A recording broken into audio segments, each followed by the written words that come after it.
Hi everyone, business bus പ്ലസിൻ്റെ പുതിയൊരു വീഡിയോയിലേക്ക് എല്ലാവർക്കും സ്വാഗതം. അപ്പോൾ ഇന്നത്തെ വീഡിയോയിൽ നമുക്ക് ഡ്രൈവിംഗ് ലൈസൻസ് എങ്ങനെ സ്മാർട്ട് കാർഡ് രൂപത്തിലാക്കാം എന്നുള്ളതിന് അപ്ലൈ ചെയ്യുന്നത് എങ്ങനെയാണെന്നുള്ളത് നോക്കാം. അപ്പോൾ ഇതിനായിട്ട് ഈ ഒരു വെബ്സൈറ്റിലേക്കാണ് വരേണ്ടത്. sarthi.parivahan.gov.in എന്ന് പറഞ്ഞിട്ടുള്ള ഈ വെബ്സൈറ്റ്. ഇതിൻ്റെ ലിങ്ക് ഞാൻ താഴെ ഡിസ്ക്രിപ്ഷൻ ബോക്സിൽ കൊടുക്കാം. ഇനി നമുക്കിവിടെ DL services replace of DL എന്ന് പറഞ്ഞിട്ടുള്ള ഓപ്ഷൻ ക്ലിക്ക് ചെയ്ത് കൊടുക്കാം. എന്നിട്ട് ഇവിടെ കണ്ടിന്യൂ ഓപ്ഷൻ ക്ലിക്ക് ചെയ്ത് കൊടുക്കാം. ഇനി നമുക്ക് ഡ്രൈവിംഗ് ലൈസൻസ് നമ്പർ ഇവിടെ എൻ്റർ ചെയ്ത് കൊടുക്കാം. നിങ്ങളുടെ ഡ്രൈവിംഗ് ലൈസൻസിൽ കാണുന്ന നമ്പർ നിങ്ങൾ ഇവിടെ ടൈപ്പ് ചെയ്ത് കൊടുക്കുക. അതിനുശേഷം നിങ്ങളുടെ ഡേറ്റ് ഓഫ് ബർത്ത് ഇവിടുന്ന് സെലക്ട് ചെയ്യുക. ഫസ്റ്റ് ഇയർ സെലക്ട് ചെയ്യുക, പിന്നെ മന്ത് സെലക്ട് ചെയ്യുക, അതിനുശേഷം ഡേറ്റ് സെലക്ട് ചെയ്യാം. അതിനുശേഷം അതിൽ കൊടുത്തിരിക്കുന്ന ക്യാപ്ച കോഡ് കൂടെ ടൈപ്പ് ചെയ്ത് കൊടുത്തിട്ട് ചെക്ക് ബോക്സ് ടിക്ക് ചെയ്തിട്ട് ഗെറ്റ് DL ഡീറ്റെയിൽസ് എന്ന് പറഞ്ഞിട്ടുള്ള ബട്ടൺ ക്ലിക്ക് ചെയ്ത് കൊടുക്കുക. അപ്പോൾ നമുക്ക് നമ്മുടെ ഡ്രൈവിംഗ് ലൈസൻസിൻ്റെ ഡീറ്റെയിൽസ് എല്ലാം പുൾ ചെയ്തിട്ട് ഇതുപോലൊരു സ്ക്രീൻ ലഭിക്കുന്നതാണ്.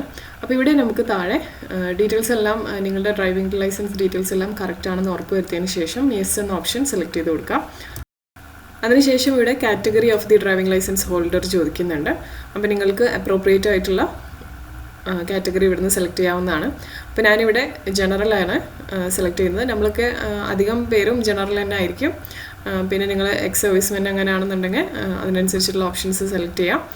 ഫോറിനേഴ്സ് ആണെന്നുണ്ടെങ്കിൽ അങ്ങനെ, ഫിസിക്കലി ചാലഞ്ചഡ് ആണെന്നുണ്ടെങ്കിൽ അങ്ങനെ, ഏത് ഓപ്ഷനാണ് നിങ്ങൾ ബിലോങ് ചെയ്യുന്നതെന്ന് വെച്ചാൽ അത് ആ ഒരു കാറ്റഗറി സെലക്ട് ചെയ്യാം. ഇനി അതിനുശേഷം നമുക്കിവിടെ RTOൻ്റെ ഓഫീസിൻ്റെ പിൻകോഡ് നിങ്ങൾക്ക് അറിയാമെന്നുണ്ടെങ്കിൽ അത് എൻ്റർ ചെയ്ത് കൊടുക്കാം. ഇപ്പോൾ ഞാനിവിടെ RTOൻ്റെ പിൻകോഡല്ല, എൻ്റെ പിൻകോഡാണ് എൻ്റർ ചെയ്തത്. അതുകൊണ്ട് തന്നെ അത് മാപ്പ് ചെയ്യാൻ പറ്റുന്നില്ല എന്ന് പറഞ്ഞ് വന്നിട്ടുണ്ട്. അപ്പോൾ നമുക്ക് പിൻകോഡ് അറിയില്ല എന്നുണ്ടെങ്കിൽ ഇവിടെ RTO ഓഫീസ് സെലക്ട് ചെയ്താൽ മതിയാവും. നിങ്ങളുടെ RTO ഓഫീസ് ഏതാണെന്ന് വെച്ചാൽ അത് സെലക്ട് ചെയ്യുക. അതിനുശേഷം പ്രൊസീഡ് എന്ന ഓപ്ഷൻ ക്ലിക്ക് ചെയ്ത് കൊടുക്കുക. അപ്പോൾ നമുക്ക് ഇതുപോലൊരു സ്ക്രീൻ ലഭിക്കും. നമ്മുടെ ഡാറ്റ റിട്രീവ് ചെയ്തിട്ടുണ്ടായിരിക്കും അവരുടെ ഡാറ്റാബേസിൽ നിന്ന്. ഇനി കാണുന്ന ഈ ഒരു സ്ക്രീനിൽ നമുക്കിവിടെ താഴെ മൊബൈൽ നമ്പർ അപ്ഡേഷൻ എന്ന് പറഞ്ഞൊരു ഓപ്ഷൻ ഉണ്ട്. അവിടെ നിങ്ങളുടെ മൊബൈൽ നമ്പർ നിങ്ങൾക്ക് പഴയതിൽ നിന്ന് പുതിയതിലേക്ക് മാറ്റണമെന്നുണ്ടെങ്കിൽ പുതിയൊരു മൊബൈൽ നമ്പർ എൻ്റർ ചെയ്ത് കൊടുക്കാവുന്നതാണ്. ഇനി സെയിം മൊബൈൽ നമ്പർ ആണെന്നുണ്ടെങ്കിൽ അത് തന്നെ എൻ്റർ ചെയ്ത് കൊടുക്കുക. അതിനുശേഷം നിങ്ങളുടെ ഇമെയിൽ ID കൂടി ടൈപ്പ് ചെയ്ത് കൊടുക്കുക. ഇനി ഫസ്റ്റ് കോളത്തിൽ റിലേഷൻഷിപ്പ് വിത്ത് ലൈസൻസ് ഹോൾഡർ എന്നുള്ള ഭാഗത്ത് ഗാർഡിയൻ എന്ന് പറഞ്ഞിട്ടായിരിക്കും നിങ്ങളുടെ ഫാദറിൻ്റെ നെയിമോ അല്ലെങ്കിൽ മദറിൻ്റെ നെയിമോ ആയിട്ട് ഉണ്ടാവുക. അപ്പോൾ അതിന് അനുസരിച്ചിട്ടുള്ള ഓപ്ഷൻ നിങ്ങൾക്ക് വേണമെന്നുണ്ടെങ്കിൽ സെലക്ട് ചെയ്യാവുന്നതാണ്. അതിനുശേഷം നിങ്ങളുടെ ജെൻഡർ സെലക്ട് ചെയ്യാം. ക്വാളിഫിക്കേഷൻ നിങ്ങളുടേത് എന്താണെന്ന് വെച്ചാൽ അത് സെലക്ട് ചെയ്യാം. അപ്പോൾ ഇവിടെ നോൺ മെഡിക്കൽ ഫീൽഡിൽ പോസ്റ്റ് ഗ്രാജുവേഷൻ ആണ്, അതുകൊണ്ടാണ് പോസ്റ്റ് ഗ്രാജുവേറ്റ് എന്ന് പറഞ്ഞിട്ടുള്ള ഓപ്ഷൻ സെലക്ട് ചെയ്തിരിക്കുന്നത്.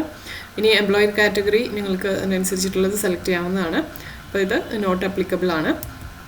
ഇനി നിങ്ങളുടെ പെർമനൻറ്റ് അഡ്രസ്സിൽ എന്തെങ്കിലും ചേഞ്ചസ് ഉണ്ടെന്നുണ്ടെങ്കിൽ എഡിറ്റബിൾ ആയിട്ടുള്ള ഫീൽഡ്സിലുള്ള ചേഞ്ചസ് നിങ്ങൾക്ക് വരുത്താവുന്നതാണ്. പിന്നെ ഇവിടെ സ്റ്റേറ്റ് നിങ്ങൾ സെലക്ട് ചെയ്യുക, ഡിസ്ട്രിക്റ്റ് സെലക്ട് ചെയ്യുക, താലൂക്ക് സെലക്ട് ചെയ്യുക. പിന്നെ അതുപോലെ തന്നെ വില്ലേജ് ആണോ ടൗൺ ആണോ എന്നുള്ളത് സെലക്ട് ചെയ്തതിന് ശേഷം അതത് കൃത്യമായിട്ടുള്ള ഓപ്ഷൻ സെലക്ട് ചെയ്യാം. ഇനി താഴെ കോളത്തിൽ നിങ്ങളുടെ പിൻകോഡ് കൂടെ എൻ്റർ ചെയ്ത് കൊടുക്കാം. ഇനി താഴെ നിങ്ങളുടെ പ്രസൻറ്റ് അഡ്രസ്സ്, പെർമനൻറ്റ് അഡ്രസ്സും പ്രസൻറ്റ് അഡ്രസ്സും സെയിം തന്നെയാണെന്നുണ്ടെങ്കിൽ, നിലവിൽ കൊടുത്തിരിക്കുന്ന പെർമനൻറ്റ് അഡ്രസ്സ് തന്നെയാണ് നിങ്ങളുടെ പ്രസൻറ്റ് അഡ്രസ്സ് എന്നുണ്ടെങ്കിൽ നിങ്ങൾക്ക് സെയിം ആസ് പെർമനൻറ്റ് അഡ്രസ്സ് എന്ന് പറഞ്ഞിട്ടുള്ള താഴെയുള്ള ചെക്ക് ബോക്സ് ടിക്ക് ചെയ്ത് കൊടുത്താൽ മതിയാവും. ഇല്ലാന്നുണ്ടെങ്കിൽ പ്രസൻറ്റ് അഡ്രസ്സ് നിങ്ങൾ പുതിയത് എൻ്റർ ചെയ്ത് കൊടുക്കാവുന്നതാണ്. അതിനുശേഷം നമുക്ക് കൺഫേം എന്ന ബട്ടൺ ക്ലിക്ക് ചെയ്ത് കൊടുക്കാം. ഇനി നമ്മുടെ മൊബൈൽ നമ്പർ എൻ്റർ ചെയ്ത് കൊടുത്തിട്ട് നമുക്ക് ജനറേറ്റ് OTP എന്ന് പറഞ്ഞിട്ടുള്ള ഓപ്ഷൻ ക്ലിക്ക് ചെയ്ത് കൊടുക്കാം. നിങ്ങളുടെ മൊബൈൽ നമ്പറിലേക്ക് വരുന്ന OTP നമുക്ക് താഴെ ഇനി ടൈപ്പ് ചെയ്ത് കൊടുക്കേണ്ട കാര്യമുണ്ട്. OTP കൂടി എൻ്റർ ചെയ്തതിന് ശേഷം നമുക്കിവിടെ താഴെ ഒത്തൻറ്റിക്കേറ്റ് വിത്ത് സാരഥി എന്ന് പറഞ്ഞ ഓപ്ഷൻ ക്ലിക്ക് ചെയ്ത് കൊടുക്കാം. ഇപ്പോൾ നിങ്ങളുടെ ഡീറ്റെയിൽസ് ഓൾറെഡി കാണിക്കുന്നുണ്ടാവും. അതിനുശേഷം നമുക്കിവിടെ എന്ത് ചേഞ്ചസ് ആണ് മാറ്റേണ്ടതുണ്ടെന്നുണ്ടെങ്കിൽ, ഇപ്പോൾ ചേഞ്ച് ഓഫ് നെയിം ഉണ്ട്, ഡ്രൈവിംഗ് ലൈസൻസിലെ നെയിം നിങ്ങൾക്ക് മാറ്റണമെന്നുണ്ടെങ്കിൽ ആ ഓപ്ഷൻ സെലക്ട് ചെയ്യാം. അഡ്രസ്സ് നിങ്ങൾക്ക് മാറ്റണമെന്നുണ്ടെങ്കിൽ അത് സെലക്ട് ചെയ്യാം. അങ്ങനെ എന്താണ് നിങ്ങളുടെ റിക്വയർമെൻറ്റിനനുസരിച്ചിട്ടുള്ള ചേഞ്ചസ് നിങ്ങൾക്ക് ഇവിടെ വേണമെന്നുണ്ടെങ്കിൽ സെലക്ട് ചെയ്യാവുന്നതാണ്. എനിക്കിപ്പോൾ ജസ്റ്റ് റീപ്ലേസ്മെൻറ്റ് ഓഫ് DL മാത്രമേ ഉള്ളൂ, അതുകൊണ്ട് ഞാൻ അത് മാത്രമേ സെലക്ട് ചെയ്യുന്നുള്ളൂ. അതിനുശേഷം പ്രൊസീഡ് എന്ന ഓപ്ഷൻ ക്ലിക്ക് ചെയ്ത് കൊടുക്കാം. അപ്പോൾ ഇനി നമുക്കിവിടെ നമ്മുടെ ഒരു സെൽഫ് ഡിക്ലറേഷൻ ഫിൽ ചെയ്യാനായിട്ടുണ്ട്, നമ്മുടെ ഫിസിക്കൽ ഫിറ്റ്നസ്സിനെ കുറിച്ചിട്ടുള്ളത്. അപ്പോൾ ഇതിനായിട്ട് ഇവിടെ ഒരു സെൽഫ് ഡിക്ലറേഷൻ ഫോം 1 എന്ന് പറഞ്ഞ ഓപ്ഷൻ ഉണ്ട്, അത് ക്ലിക്ക് ചെയ്ത് കൊടുക്കാം. അതിനുശേഷം നിങ്ങൾക്ക് ശാരീരികമായി എന്തെങ്കിലും ബുദ്ധിമുട്ടുകൾ ഉണ്ടോ എന്നുള്ളതിൻ്റെ ഡീറ്റെയിൽസാണ് ഇവർ അന്വേഷിക്കുന്നത്. അപ്പോൾ നിങ്ങൾക്ക് അപ്ലിക്കബിൾ ആയിട്ടുള്ള ഡീറ്റെയിൽസ് നിങ്ങൾ അതത് കോളങ്ങളിൽ യെസ്സും നോയും നൽകേണ്ടതായിട്ടുണ്ട്. നിങ്ങൾ സാധാരണ ഒരു നോർമൽ പേഴ്സൺ ആണെന്നുണ്ടെങ്കിൽ ഞാൻ ഈ കൊടുത്തിരിക്കുന്ന പോലെ തന്നെ നിങ്ങൾക്ക് യെസ് ഓർ നോ സെലക്ട് ചെയ്താൽ മതിയാവും. അതിനുശേഷം നമുക്ക് താഴെ കാണുന്ന ചെക്ക് ബോക്സ് ടിക്ക് ചെയ്തിട്ട് സബ്മിറ്റ് എന്ന ഓപ്ഷൻ ക്ലിക്ക് ചെയ്ത് കൊടുക്കാവുന്നതാണ്. പിന്നെ നമുക്കിവിടെ ഓക്കെ ബട്ടൺ ക്ലിക്ക് ചെയ്ത് കൊടുക്കാം. അപ്പോൾ അത് സബ്മിറ്റ് ആയെന്ന് നമുക്ക് മെസ്സേജ് വരും. ബാക്ക് കൊടുക്കാം. അതിനുശേഷം നമുക്കിവിടെ ഓൾറെഡി കൊടുത്തിരിക്കുന്ന ഡീറ്റെയിൽസ് എല്ലാം വായിച്ച് നോക്കിയതിന് ശേഷം ഒരു ഡിക്ലറേഷനാണിത്. അപ്പോൾ ഇത് ടിക്ക് ചെയ്ത് കൊടുക്കാം. അപ്പോൾ നിങ്ങൾക്ക് ഓർഗൻസ് ഡൊണേറ്റ് ചെയ്യാൻ താല്പര്യമുണ്ട് in case of accidental death ആണെന്നുണ്ടെങ്കിൽ യെസ് ഓപ്ഷൻ സെലക്ട് ചെയ്യാം, ഇല്ലാന്നുണ്ടെങ്കിൽ നോ സെലക്ട് ചെയ്യാം. അതിനുശേഷം ക്യാപ്ച കോഡ് കൂടി എൻ്റർ ചെയ്ത് കൊടുത്തതിന് ശേഷം സബ്മിറ്റ് ഓപ്ഷൻ ക്ലിക്ക് ചെയ്ത് കൊടുക്കാം. ഇനി അടുത്തതായിട്ട് നമുക്ക് ഇതുപോലൊരു അപ്ലിക്കേഷൻ റെഫറൻസ് സ്ലിപ്പ് ലഭിക്കുന്നതാണ്.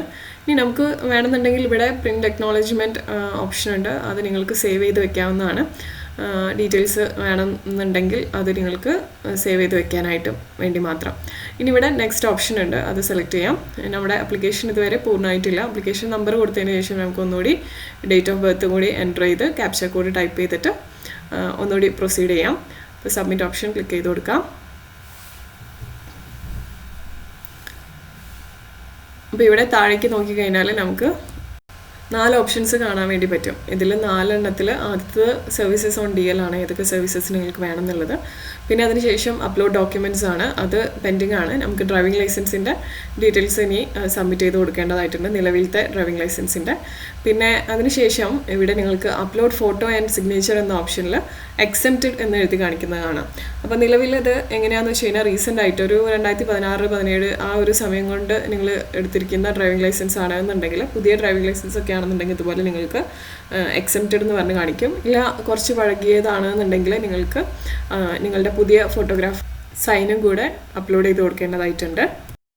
അപ്പോൾ അവർ പറയുന്ന ഫോർമാറ്റിൽ തന്നെ അത് ചെയ്ത് കൊടുക്കാനായിട്ട് ശ്രദ്ധിക്കാം. അതിനുശേഷം ഫൈനൽ സ്റ്റെപ്പാണ് ഫീ പേയ്മെൻറ്റ് വരുന്നത്. അപ്പോൾ നമ്മളിവിടെ സ്റ്റേജസ് ടു ബി കംപ്ലീറ്റഡിൽ ഫസ്റ്റ് സ്റ്റെപ്പ് കംപ്ലീറ്റഡ് കാണിക്കുന്നുണ്ട്. സെക്കൻഡ് സ്റ്റെപ്പായിട്ടുള്ള അപ്ലോഡ് ഡോക്യുമെൻറ്റ്സിൽ നമുക്കിനി പ്രൊസീഡ് ചെയ്യാം.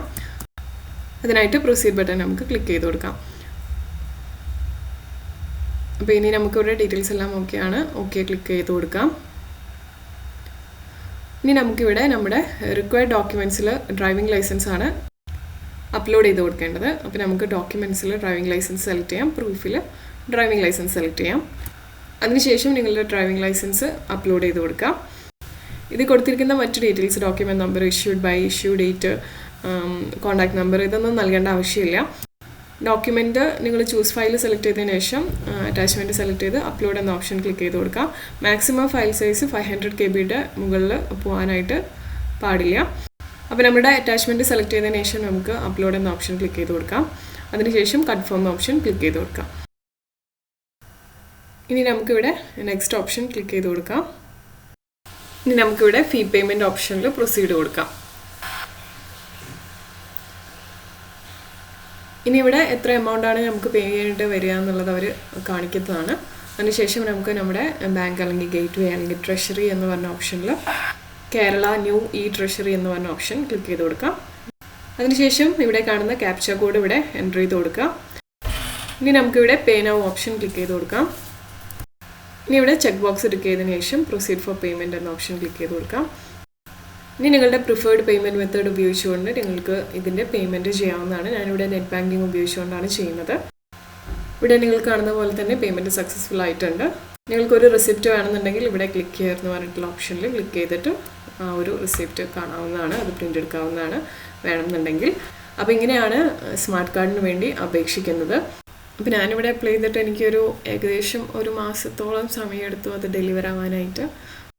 പക്ഷേ ചിലർക്ക് ഇത് 2-3 വീക്സിൻ്റെ ആ ഒരു ടൈം പീരീഡിൽ തന്നെ കിട്ടാറുണ്ട്. അപ്പോൾ ഇങ്ങനെയാണ് എന്തായാലും ഡ്രൈവിംഗ് ലൈസൻസിലെ സ്മാർട്ട് കാർഡിന് വേണ്ടി അപ്ലൈ ചെയ്യുന്നത്.